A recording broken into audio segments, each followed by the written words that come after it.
In today's tutorial, I'm going to show you how to start knitting in the round, getting from the very first cast on to being in a round. I really do like going in the round. I know you can't believe I'm even saying I'm liking anything with knitting. So today I'm going to show you how to get this. I had a hard time wrapping my brain around it, so that's why I'm filming today, more for myself for later use. And so this is a scarf where they're literally, I'm just going round and around, and then at the end, I'm just gonna bunch the one side, and therefore it'll be double thickness, and it appears to be the stocking knit stitch. When you're done. And this is using Karen Colorama Halo. So let me cast on some stitches. I'm gonna assume that you know how to do that, and then I'll show you how to come around. So I've just casted on whatever stitches the designer wants. If you're freeform, and do whatever you want, whatever floats your boat. So the cord length is determined by the designer. So they will tell you a circular knitting needle is 16 inches. That is referenced to the tip, and you should be able to get yourself all the way around. So there's knitting needles where some of the cords are really quite long, which are not appropriate because they're way too long and you won't be able to get the stitches around.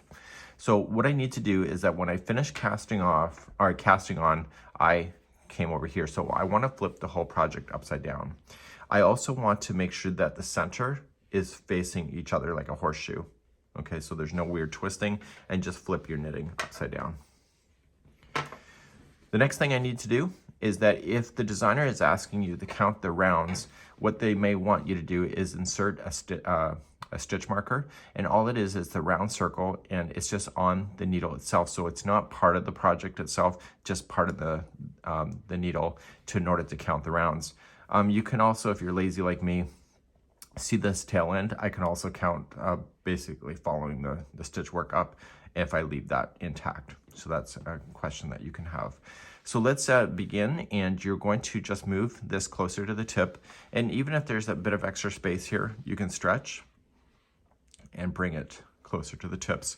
You will notice in the first round that we're about to do is that it'll be a little bit more looser. So even if there's a bulge that's hanging out somewhere, okay, you should be good to go. So I'm going to do the knit stitch just to start, and I'm going to grab the strand that is leading to the yarn ball. And the trick is, the very first time, is that you want to be tight. So you're just gonna knit like you normally would, and make sure that when you slide off, you are just going to make this one tight. Just give it a good yank, and then you can continue to knit. So as you knit now, it's going to be like an assembly line. So as you pull the stitches up here and you knit them off, you're gonna push down here, and they'll just naturally rotate around and around and around, right?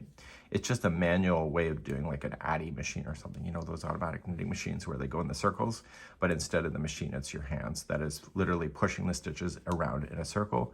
And the beautiful thing about knitting in the round like this is that you don't end up with a seam line now. So with the tail end that you have, if there's any imperfections in the beginning, you can just sew it and pull it closed if you need to. That's completely your business. And you just keep on going around and around and around until your heart's content. So I'll meet you at the end of this round to show you how to switch the stitch marker, because you can see it's still on the needle, it's not in the stitch itself, and I'll be right back. So if it's critical to keep a count of where the stop and the start is, and the designer is insisting on doing that, then you gotta keep moving that stitch marker each and every time. So this is the very first one that we have, so we're just going to knit that last one. And you can see that once you pull this off, the stitch marker is just resting here. So all you're just going to do is pick it up, move it over, and then begin knitting the next one. I know, rocket science. And you can tell now that I've gone all the way around once, is that it's more relaxed and it actually fits within the ring itself. And then the project is just gonna continue to grow. And when I tend to knit, I've been noticing that the needles, I would look at it from this perspective. Some people may wanna do it so the project is resting in front of them as they knit, but I find that's a pain.